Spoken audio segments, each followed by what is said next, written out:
This episode is sponsored by the Tiltcast, which can be found at tiltcat.com.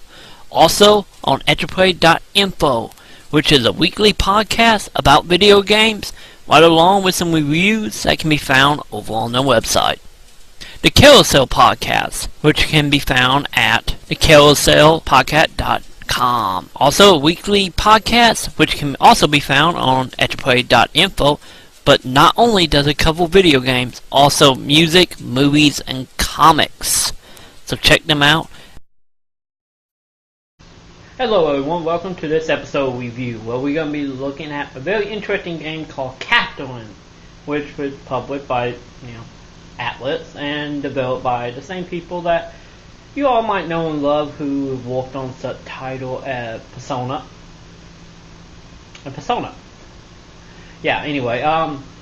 Pretty much a lot of you might be hearing some interesting things floating around about this game. Love, hate it, looking into more in-depth human emotions and so on.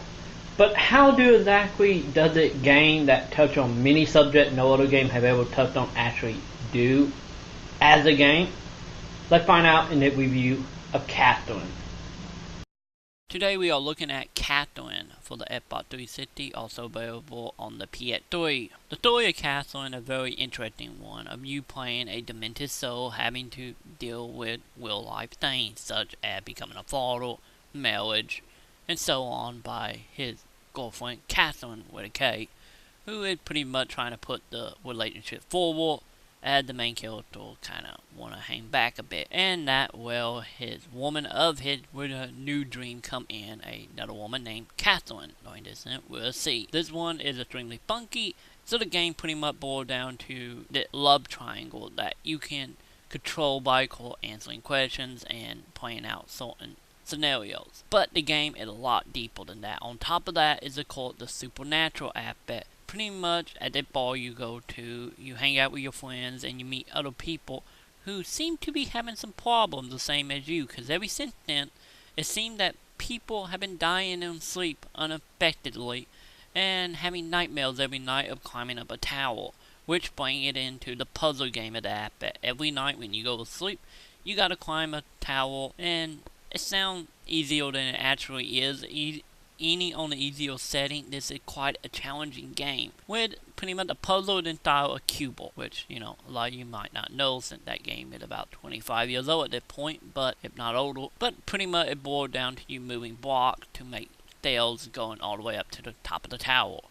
What made it hectic is pretty much the time limit of it all, because the floor is continuing falling out from underneath you, having to deal with other enemies, power-ups, and in many cases having to deal with boss battle that pretty much have to do with the main character entering sins and hit pretty much feelings at the end of the day. So this is a fantastic puzzle game, just bet a lot of challenge, and bet to be quite in a panic a lot.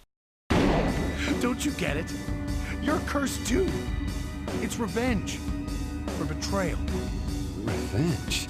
But outside the puzzle game, back to the actual story of the other part of the gameplay, is of course you can interact with everybody in the bar with playing the social aspect of Persona into this. Because pretty much everyone in the bars is having dreams right along with you, and depending how much you talk to them and what you do, they can either live or die. And pretty much how the night unfolds, every time you talk to somebody, time passes. And in return, people come and go. So you have to play your time correctly if you want to be able to rescue everyone. But outside of rescuing people, of course, you have your cell phone, which will, of course, have you send text messages back to your women, calling them, getting pictures, and so on. But outside of that, in the bar, you can order drinks.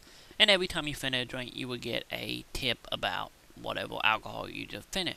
And most of them are very interesting and very educational if you're interested in the history of beer, sake, wine, and so on. But you can also play a mini game, which is pretty much the same as the puzzle game in the bar. The only difference is, of course, you playing a little knight trying to rescue a princess, and pretty much there for distraction or for people who really enjoy the puzzle aspect or just want to get better at the skill of playing the puzzles. So, the game at the end of the day have 8 endings, and this is very heavily pushed by cinematic and choices. So, this is a fantastic choose your own adventure book type of game, and the choices actually do matter in more ways than one.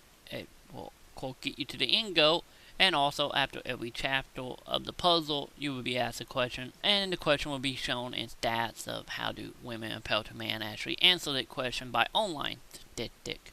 So it's fascinating to see how some people will answer the questions. So overall, Catherine is a fantastic game if you're interested in great story, especially if you're a fan of the Twilight Zone, because this game is very much Twilight Zone, Outer Limit, Tales of the Crypt Keeper, them great little sci-fi shows from yesteryear. So if you're interested in puzzle game, supernatural, or just a fantastic, interesting love story, this is a must play. The only issue with the game is called the controls, especially on the Xbox 360. If you have a choice, I personally say get this on the PlayStation 3. So overall, I give Catherine, just so long as you never think of cheating on me, a 4 out of 5.